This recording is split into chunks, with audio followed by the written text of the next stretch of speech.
Voilà mes chers élèves, d'autres expériences pour bien expliquer la notion de colloïde et aussi la notion de complexe argilo-humique. Donc, je vais consacrer ça pour vous montrer comment faire l'analyse des expériences, pour que vous maîtrisez cette tâche-là. Donc là, j'en ai un Erlen Meyer. Qu'est-ce que je mets dans ce verre-là? J'ai mis 20 grammes du sol argileux plus l'eau distillée.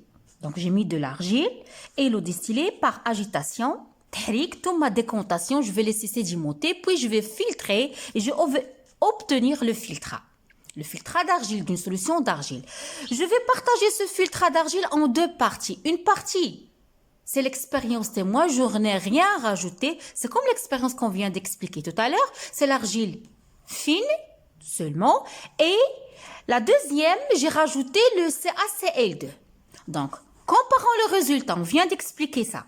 Qu'est-ce que je vais obtenir pour l'expérience témoin? Je vais obtenir que l'argile fine en suspension, c'est-à-dire que les molécules seront en état dispersé. Ça c'est clair, je viens de le dire, vu que l'argile elle est chargée négativement. Donc il y aura éloignement entre les molécules, entre les colloïdes d'argile chargés négativement, et je vais obtenir une solution qui est trouble.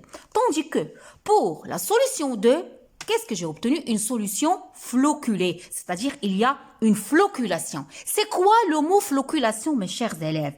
La flocculation, mes chers élèves, c'est l'association entre molécules chargées négatives et Ca2+. Donc, si vous regardez, ça, je vais colorier pour vous, ça c'est quoi? Ça, ce sont les molécules argileuses. Ce sont des molécules qui sont chargées négativement, c'est-à-dire des anions. J'ai rajouté, moi, le Ca2+, c'est-à-dire cation qui est chargé positivement. Comme vous voyez, voilà les charges négatives, voilà les charges positives. Le calcium, le Ca2+, va relier ces molécules d'argile chargées négativement. Donc, qu'est-ce qu'on peut noter? On note qu'il y a formation des flocons. Les molécules d'argile sont liées entre elles par les cations Ca2+. Comme conclusion, que peut-on conclure? Que le sol argileux comporte des particules colloïdales qui sont des molécules porteuses de charges négatives électriquement.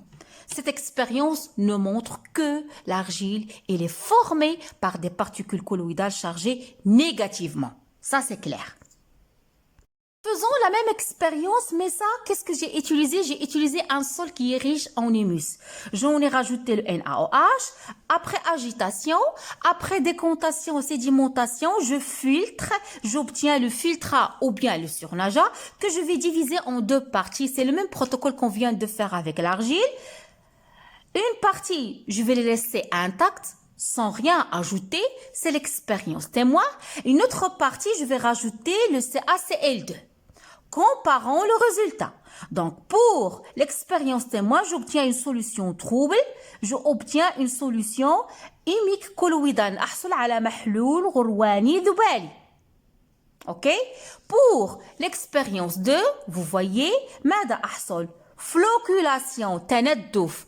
Une solution flocculée, c'est-à-dire que ألاحظ بأن جزيئات الذبال متجمعة على شكل رقاقة. لكن كيف كان هذا التجمع؟ بواسطة ماذا؟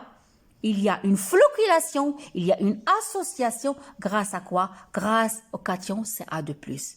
Cette expérience nous montre quoi?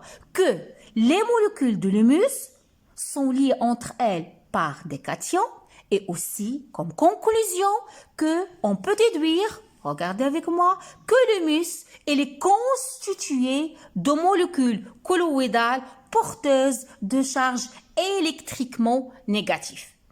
Donc, il y en a, mes chers élèves, aussi une autre expérience que je vais traiter avec vous qui montre que vraiment, l'humus est chargé négativement. On va utiliser un autre protocole expérimental que je vais détailler tout de suite. Autre expérience. Que des expériences, mes chers élèves, pour que vous maîtrisez la technique d'analyse. Expérience 3. Afin de mettre en évidence les charges électriques négatives des parties argilo-humiques, on ajoute 5 ml de chlorure de calcium, CaCl2. Donc, regardez, on ajoute le tube 2 qui contient filtrat d'humus, d'eau-belle. Le tube 1 contient un filtrat d'argile.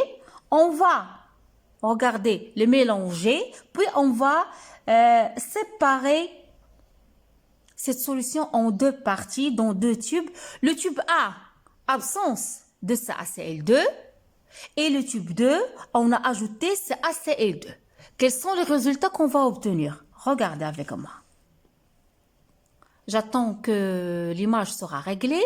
Qu'est-ce que vous voyez? Pour l'expérience témoin dans laquelle on n'a rien ajouté.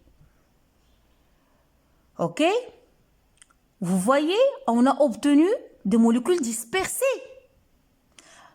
Molécules d'argile et molécules d'humus qui sont chargées négativement. L'argile elle est chargée négativement. L'humus elle est chargé négativement. Il y aura une répulsion. هناك تنافر بين الجزيئات فأحصل على محلول على une solution qui est trouble المحلول je peux dire معقد. لكن عندما أضيف CaCl2 comme vous voyez أحصل على ماذا؟ على جزيئات متجمعة على شكل رقاقة. هنا الجزيئات متفرقة، جزيئات طينية الدبالية متفرقة، لكن هنا جزيئات متجمعة على شكل رقاقة. C'est-à-dire les molécules sont agglomérées sous forme de flocons. On a une floculation. Donc, comme conclusion, formation des flocons, les molécules de l'humus sont fixées aux molécules d'argile par Ca2+. C'est clair? Donc, comme conclusion générale que je veux que vous reteniez, le complexe argilo-humique est porteur d'une charge électrique négative. Donc, retenez bien, le complexe argilo-humique est chargé négativement. J'ai noté cette conclusion pour vous, pour ceux qui n'ont pas, si quelqu'un n'a pas bien compris. Donc, la floculation qu'on vient de parler tout à l'heure, qui apparaît après l'ajout de Ca2+, s'explique par l'union de l'humus du sol avec son argile par les ions Ca2+ ajoutés. Pourquoi il y a cette association? Pourquoi il y a cette liaison? Parce que il y a attraction entre les charges positives de Ca2+ et les charges négatives de l'argile et de l'humus selon la réaction suivante. On vient de le montrer que l'argile est chargée négativement et l'humus est chargé négativement. Voilà mes chers élèves. Ça c'est une molécule d'argile. L'argile il est formé par des particules argileuses, des colloïdes argileuses chargées négativement libres dans le sol. Voilà l'humus, il est formé par des colloïdes organiques chargés négativement libres dans le sol. Comment se fait cette association? Par des cations Ca2+, il y aura floculation. Lorsque je dis floculation, c'est l'association entre l'argile et l'humus par le Ca2+. C'est-à-dire formation du complexe argilo-humique. إذا تلامذتي الأعزاء قمنا بتعريف للتو ما هو المركب الطيني الدبالي. تعرفنا على التجارب التي تمكننا من إبرازه تجريبيا. السؤال المطروح الآن: quel est le rôle du complexe argilo-humique? Quel est le rôle du complexe argilo-humique?